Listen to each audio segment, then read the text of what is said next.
Classificação indicativa. Livre para todos os públicos.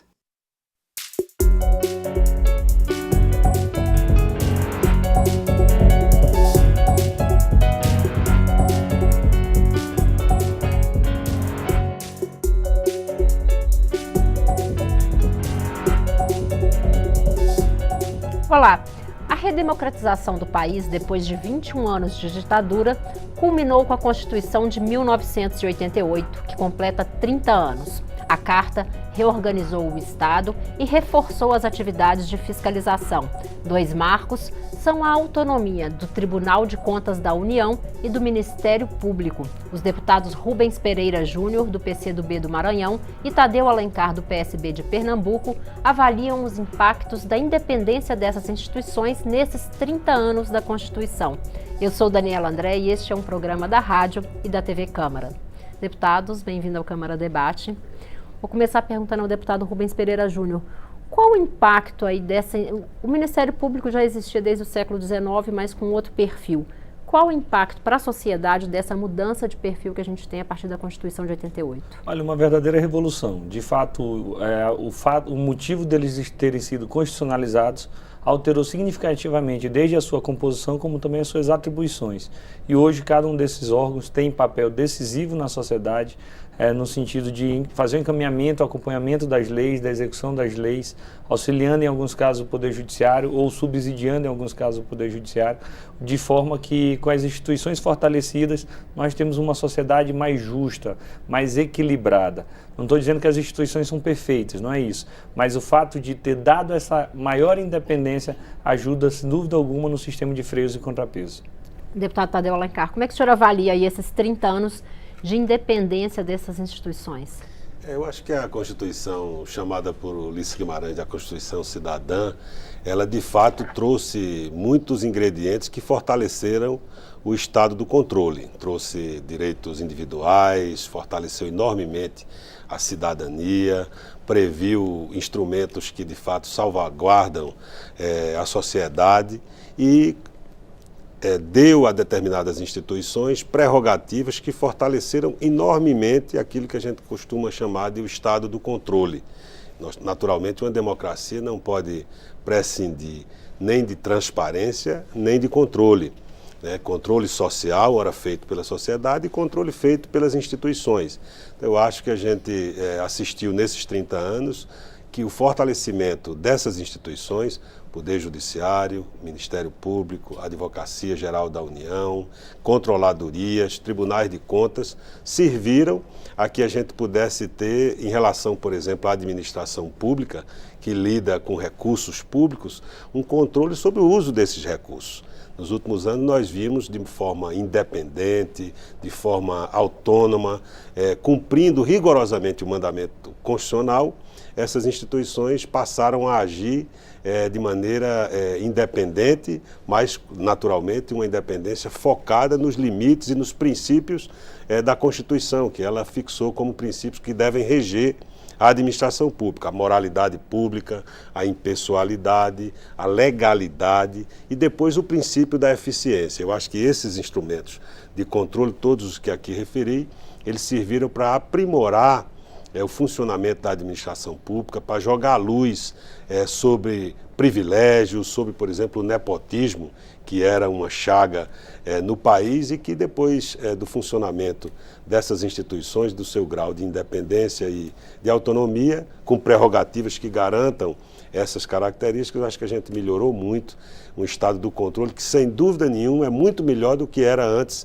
da Constituição. O que a gente precisa é dar efetividade aos direitos da cidadania. Nós temos muitos direitos que foram consagrados pela Constituição, o direito à moradia, o direito à saúde, o direito à educação, o direito à cultura, ao meio ambiente sustentável, e esses direitos, embora previstos na Constituição, ainda não têm uma tradução que eles ganhem efetividade. Então, ainda não tem o peso que esse controle conseguiu ganhar. Eu acho que a gente avançou muito no estado do controle, a gente precisa agora avançar no estado do fazer.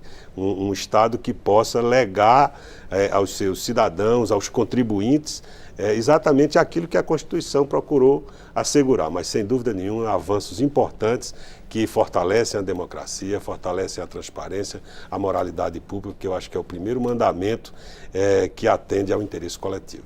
Juntando aí o Estado do controle dos direitos sociais, deputado Rubens, o controle externo político exercido pelo Legislativo, como é que o senhor acha que ele pode influenciar aí nesses direitos sociais? Na verdade, o Constituinte foi sábio quando dividiu as tarefas. Quem faz o controle, efetivamente, a função de controle é do Poder Legislativo, mas tendo a ajuda do Tribunal de Contas da União. E esse, inclusive, chegou a ser questionado, tal dispositivo, no Supremo Tribunal Federal, perguntando se o TCU estava submisso ou não ao Poder Legislativo. E o Supremo decidiu acertadamente que não há hierarquia, não há submissão. Há um auxílio, sim, mas com as prerrogativas, inclusive, dos membros do Poder Judiciário. E que, dessa forma, é um somatório de esforços. Nós fazemos o acompanhamento, a fiscalização com um olhar mais político e o TCU é capaz de fazer dar um olhar mais técnico, mais exato, mais da gestão propriamente dita.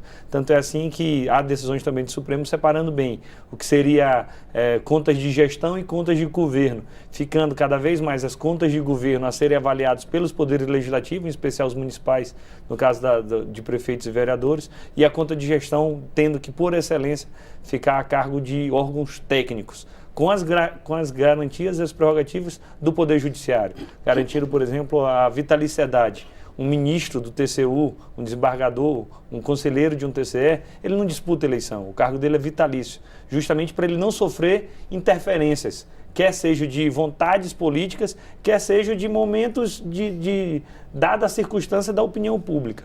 Então é muito importante essa formatação para garantir um controle independente. Na República, a República não é compatível com alguém que não seja controlado. Daí a importância de fortalecer essas instituições. Deputado Tadeu Alencar, essa questão do controle dos controladores, vamos chamar assim, modelo de escolha dos ministros do TCU e integrantes de tribunais de contas do Estado, é possível rever alguma coisa nesse sentido? Existem vários projetos, várias propostas de emenda constitucional na Câmara para rever, inclusive, essa questão de ser um cargo vitalício. O senhor acha que é possível se rediscutir isso? Eu acho que é muito importante a gente aprimorar no processo político, no processo de maturação da democracia brasileira, aquilo que previsto inicialmente na Constituição, eventualmente a experiência mostrando que precisa ser aprimorado. Eu próprio tenho uma proposta de emenda à Constituição que modifica o provimento do cargo de ministro do Supremo Tribunal Federal. Eu acho uma disfuncionalidade na democracia que o presidente da República possa livremente indicar todos os ministros da Suprema Corte. É um modelo que foi entendido naquele momento como o melhor modelo, mas eu acho que é importante que pudesse ter aí um compartilhamento de responsabilidade nessa indicação. Afinal de contas, nós estamos falando do órgão de cúpula do Poder Judiciário, que tem um caráter de corte constitucional, mas também tem, como vimos nos últimos anos, uma avaliação, às vezes até excessiva, na medida em que o Poder Legislativo muitas vezes deixou de cumprir o seu papel, o Poder Judiciário terminou tendo um papel chamado um ativismo judicial, que eu acho que não é o ideal. Mas com relação ao provimento dos cargos de ministro do Supremo e da mesma forma de ministro do Tribunal de Contas da União, que lá já é um pouco mesclado com indicações feitas pelo Congresso Nacional, como nos estados é feito pela Assembleia Legislativa. Então nós propusemos que houvesse uma participação, no caso do STF, de manter a maioria dos membros indicados pelo Poder Executivo, mas que pudesse ter também uma indicação feita pela Câmara, outra pelo Senado, de modo que a gente tivesse aí uma participação, na medida em que o Poder Legislativo é que tem a representação política da sociedade, teria aí uma participação desses poderes na definição de quem ocupará um cargo tão importante quanto de ministro do Supremo Tribunal Federal. E também a instituição de mandatos. Eu acho que é de bom tom que a gente pudesse ter ministros do Supremo com um mandato certo. Não um mandato curto, mas um mandato que pudesse ser longo, para que ele não pudesse ser submetido ali às injunções, às influências políticas, às pressões de quem lhe nomeou, por exemplo, mas que um mandato de 12 anos, eu considero que aí são 3 legislaturas, eu considero suficiente para que ele possa guardar essa independência e essa altivez que o judiciário, como garantidor da cidadania, tem que ter. Eu penso que o mandato também, ele areja o funcionamento da Suprema Corte e essa vitaliciedade, portanto, deve se render à necessidade de que mesmo o Poder Judiciário, ele deve ter um tempo certo de mandato. Eu acho que isso faz parte do aprofundamento democrático do nosso país. Deputado Rubens Pereira, o senhor acha que isso pode ser revisto, esse ponto especificamente, mandato para o Supremo Tribunal Federal? O senhor falou do cargo vitalício para ministro de Tribunais de Contas. O senhor acha que haveria possibilidade de se rever a forma de escolha ou mandato para esses cargos? Acho que toda essa discussão é válida. De fato, a gente precisa fazer pequenos ajustes para garantir o caminho correto. Tão importante quanto a discussão de quem indica é quanto tempo vai ficar lá. A República também não é compatível com cargos vitalícios, no sentido de que um único pensamento jurídico irá imperar por 30, 40 anos, quer seja no Supremo Tribunal Federal ou em algum outro tribunal superior, no Tribunal de Justiça e assim seja. Então, na República não há homens insubstituíveis e isso é muito bom. Então, por mais que nós reconheçamos que grandes ministros já fizeram muito, já entregaram muito para o Brasil, mas é possível acreditar sim numa renovação. Esse é um dos pontos, não apenas a discussão da forma de indicação ou da duração do mandato, mas é impossível, inclusive, aprofundar nessa discussão de controle. Dou o exemplo do Poder Judiciário. A criação de um controle externo do Poder Judiciário, que foi o CNJ, com a emenda 45, veio, sem dúvida alguma, a melhorar, aperfeiçoar a parte administrativa do Poder Judiciário. Nós tínhamos absurdas nomeações em cargos comissionados, nepotismo que acontecia e era uma realidade nos estados, muitas denúncias de corrupção, e isso tudo o CNJ ajudou, deu uma modernizada. Foram resolvidos todos os problemas? Não. Hoje é possível que nós possamos rever o papel do CNJ, já que de 2004 para cá muita coisa mudou. E é possível, inclusive, que nós possamos ampliar, levar para as outras instituições também outros mecanismos de controle externo. Dou um exemplo. Quem sabe, a proposta tramitando na Câmara, a criação de um Conselho Nacional dos Tribunais de Contas. Da mesma forma que o CNJ faz o controle externo do Poder Judiciário, por que nós não podemos pensar também em quem faça um controle externo dos Tribunais de Contas? Nos estados nós temos muitos casos de conselheiros com nomeações absurdas, de alguns casos que levantam dúvidas sobre as decisões, e isso tudo vem para aperfeiçoar. Ninguém deve ter medo do controle. Nós, do Poder Legislativo, passamos por um controle muito importante, que é o controle das urnas, de 4 em 4 anos. Esse é o nosso desafio. Nesses cargos que têm uma maior garantia, desde a inamovibilidade, desde a vitaliciedade, da garantia da irredutibilidade de seus subsídios e assim sucessivamente, também tem que ter algum tipo de controle. Não apenas o controle interno, que tem seu papel importante, mas o controle externo com a participação da sociedade. Deputados, a gente vai fazer uma pequena pausa. O Câmara Debate está ouvindo os deputados Rubens Pereira Júnior, do PCdoB do Maranhão, e Tadeu Alencar, do PSB de Pernambuco. O tema são os 30 anos da Constituição e a fiscalização do poder público. Continue conosco.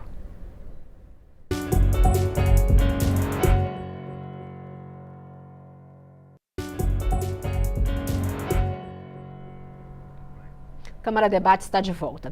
Hoje nós estamos conversando com os deputados Rubens Pereira Júnior, do PCdoB do Maranhão, e Tadeu Alencar, do PSB de Pernambuco. O tema são os 30 anos da Constituição e a autonomia dos órgãos de controle e fiscalização. Deputado Rubens Pereira Júnior, no caso específico do Ministério Público, existe algumas críticas no meio jurídico e até no meio político de que ele age às vezes como um quarto poder. Existe um órgão de controle do Ministério Público, mas o senhor acha que tem que haver mais algum limite que ainda não está previsto na legislação para a atuação do Ministério Público? Eu não tenho dúvida se a palavra certa, é limite. Na verdade, o papel do Ministério Público é recente. Com essas características, de fato, nasceu com a Constituição Federal, mas até mesmo a indicação de Procurador-Geral da República teve uma mudança a partir de 2002, pouco depois, com o presidente Lula. Até então, o Procurador-Geral da República era conhecido como o Engavetador-Geral da República, onde imperava uma impunidade, imperava uma ausência até mesmo de exercer o seu papel, as suas atribuições. nós passamos por um momento de tão grave crise política, de crise moral, de crise ética, que cada vez mais a impunidade passou a ser combatida e isso naturalmente, para quebrar esse status quo, teve muita reclamação e alguns casos até corretos. Então nós não queremos um Ministério Público calado, silente, omisso, mas tampouco nós queremos um Ministério Público que atue para além da lei. Vou te dar um exemplo. As 10 medidas de combate à corrupção que o Ministério Público propôs para a Câmara dos Deputados, é natural que é apenas uma proposta. Quem tem a responsabilidade para fazer a escolha do que deve ou não deve ser transformado em lei é o Poder Legislativo. Então nós queremos sim um Ministério Público forte, dentro do limite da Constituição Federal. Deputado Tadeu Alencar. Eu acho que é muito importante lembrar que foi a política, foi o Congresso Nacional, foi a Assembleia Constituinte que legou esse fortalecimento às instituições. Muitas vezes se procura dissociar a política como se ela não tivesse interesse em fortalecer todas essas instituições que referimos aqui. Judiciário, Ministério Público, Tribunal de Contas, Controladorias, Advocacia da União, Polícia Federal. Foi a política que fez uma pactuação social para que nós pudéssemos ter uma Constituição Federal, como já chamou tantas vezes o nosso eterno Ulisses Guimarães, de Constituição Cidadã, porque interessa à cidadania brasileira que a gente tenha instituições fortes. E a política foi quem fez esse pacto político e social para permitir isso. Então, a primeira observação que eu faço é essa. Segundo, nós que fazemos parte de um campo político aqui junto com o PCdoB, que é nosso parceiro aqui de sonhos, de esperança de um Brasil diferente, nós temos a visão de que é preciso fortalecer a instituição, mas que todos, a sociedade, os poderes, estão submetidos às mesmas regras de contenção dos limites que as leis brasileiras e a Constituição da República impõem a todos nós. Então ele deu um exemplo aqui, e eram medidas voltadas a um enfrentamento de um mal planetário, sistêmico, que se mostrou no Brasil nos últimos anos. Uma captura do Estado brasileiro por setores da economia, por agentes públicos que claudicaram em seus deveres de zelo com a coisa pública, mas a gente não pode, em nome do combate à corrupção, atravessar as garantias, o devido processo legal, a plenitude de defesa, a presunção de inocência, que são valores democráticos e republicanos consagrados na Constituição. Esse debate da condenação ou da prisão em segunda instância, não nos interessa fazer esse debate olhando para quem é o destinatário da decisão naquele momento. Pode até ser que seja desejável para corrigir ou coibir impunidades que muitas vezes foi a ordem do dia no nosso país e que para inibir essa impunidade a gente devesse ter de fato efetividade no aparelho de persecução criminal para depois de uma decisão colegiada, de segunda instância, a gente pudesse ter essa prisão. Mas precisa alterar a Constituição, porque não é isso que ela diz. E uma outra coisa é também, por exemplo, a condução coercitiva. Todo mundo criticou quando alguns setores, e nós fizemos esse apontamento, de que a condução coercitiva do presidente Lula ali atrás, ela violava direitos individuais que, consagrados historicamente, foi uma luta para a gente ter o habeas corpus com esse formato, para se opor a um aparelho de Estado que era repressor, que vinha de muitos anos, de 2 décadas de ditadura. Então é preciso um zelo muito grande por esse plexo de garantias constitucionais. Você só pode ser conduzido coercitivamente, quem quer que seja, um ex-presidente da República ou alguém do povo, um comum do povo, se você for instado a comparecer Se houve uma recusa voluntariamente, ou se houve uma recusa. Se você, diante desse chamamento, você se recusou, e aí também ninguém, nem autoridades, nem cidadãos, até porque tudo é cidadão, podem se contrapor ao cumprimento das leis. Então, acho que é esse equilíbrio que a gente precisa ter. E outra observação que eu faço importante, e faço muito à vontade, porque a minha vida inteira como servidor público, como procurador da Fazenda Nacional, como secretário de Estado em Pernambuco, nós sempre defendemos que essas instituições devem ser fortalecidas. Estamos fazendo um debate na Câmara sobre o teto remuneratório, é um debate importante e a gente não quer fazer com que setores do parlamento que se opõem a essa independência dessas instituições queiram fragilizá-las. Nós não vamos admitir isso, é preciso resistir contra essas tentativas. Mas, ao mesmo tempo, exatamente porque quem tem poder tem que exercê-lo com ponderação, com moderação. E não é isso que às vezes a gente vê.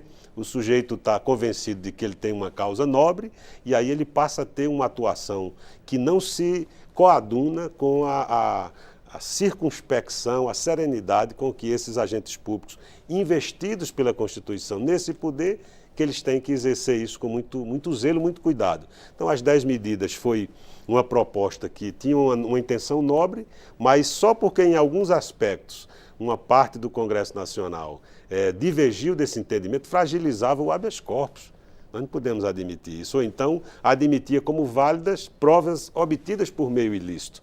E aí a gente foi colocado num patamar como se todos os políticos da Câmara naquela noite quisessem desmontar a Lava Jato. É isso que a gente não pode aceitar, porque representar, no meu caso, o sentimento de mais de 100 mil pernambucanos e a gente não ter a prerrogativa de examinar um projeto de lei só porque foi proposta do Ministério Público, é melhor não estar aqui representando 100 mil pernambucanos. Então, eu acho que esse equilíbrio é muito bom, mas nós somos rigorosamente defensores dessas instituições, das suas prerrogativas e vamos estar aqui sempre resistindo a qualquer tentativa de fragilizá-las.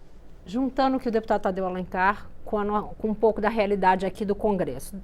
Deputado Rubens, nesse caso, o deputado já tinha falado do ativismo judicial e falou agora especificamente do projeto do Ministério Público. O senhor acha que existe uma demora grande no Congresso, às vezes, em reavaliar esses temas e dar margem? Isso contribui para isso? Até que ponto o Congresso também não faz a sua parte, aí se descolar um pouco apenas da pauta dos governos do momento? Nós temos esse defeito. Essa crise da democracia e a crise da política, que não é apenas no Brasil, não pensemos que é culpa de um partido político, na verdade é no mundo.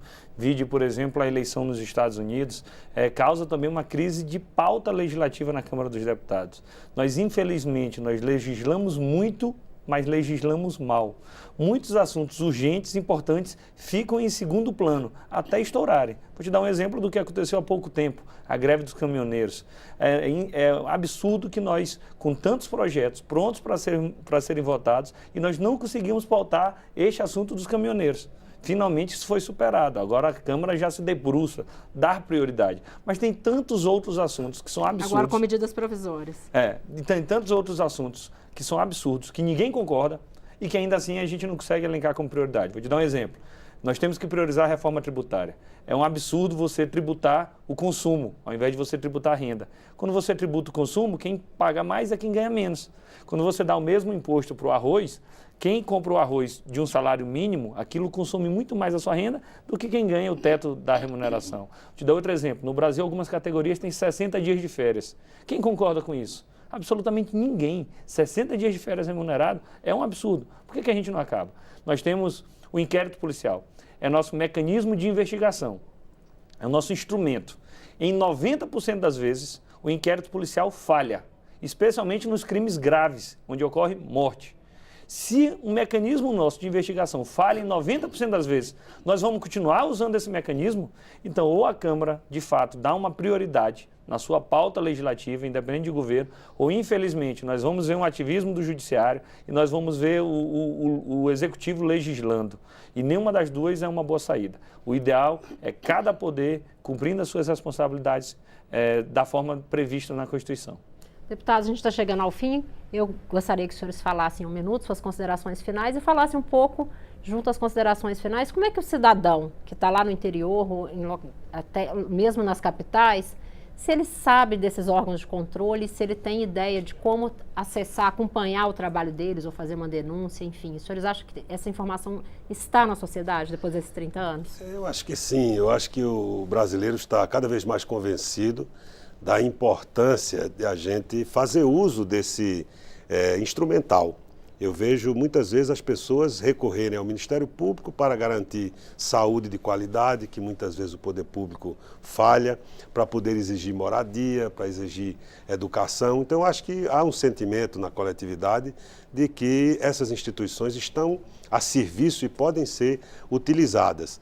Eu acho que durante esses 30 anos nós aprendemos que a Constituição ela é de fato esse pacto social que garantiu muitos direitos à cidadania brasileira. O que a gente precisa agora é dar efetividade a esses direitos. Quem paga 40% do PIB de carga tributária e não tem uma contrapartida de serviços públicos que melhore a vida da população, tem o direito de exigir do Estado brasileiro que essa discussão seja feita, de que a gente possa ajudar o setor produtivo, aquele assalariado e principalmente aquele como 28 milhões de desempregados que sequer têm uma renda para suprir suas necessidades básicas. Eu tenho muita esperança de que a Constituição tão bem construída que a gente tem, depois de 30 anos e depois de tudo que passamos nesse momento, ela possa ser um motivo de esperança para os brasileiros. Deputado Rubens Pereira Júnior. O filósofo já dizia, né, que o poder corrompe e o poder absoluto corrompe absolutamente. Por isso que é imprescindível que nós tenhamos mecanismos de controle fortes. E tanto o Ministério Público e o Tribunal de Contas da União, que passaram a ser fortalecidos com a Constituição de 88, tem que continuar nesse movimento. Não pensemos que apenas constitucionalizar as instituições seria o ponto final do trabalho. Pelo contrário, é uma valorização no dia a dia, de forma permanente, inclusive com outros mecanismos que podem ajudar, como é o caso de ação popular, como é o caso de representações a essas instituições, e que com mais participação popular, melhor será construída a nossa sociedade, mais representativa vai estar a República, inclusive superando essa crise democrática que nós vivemos no país. Deputados, obrigada pela participação. Câmara Debate termina aqui. O programa é uma produção conjunta da Rádio e da TV Câmara. Eu sou Daniela André e conversei com os deputados Rubens Pereira Júnior, do PCdoB do Maranhão, e Tadeu Alencar, do PSB de Pernambuco. Obrigada pela audiência e até o próximo programa.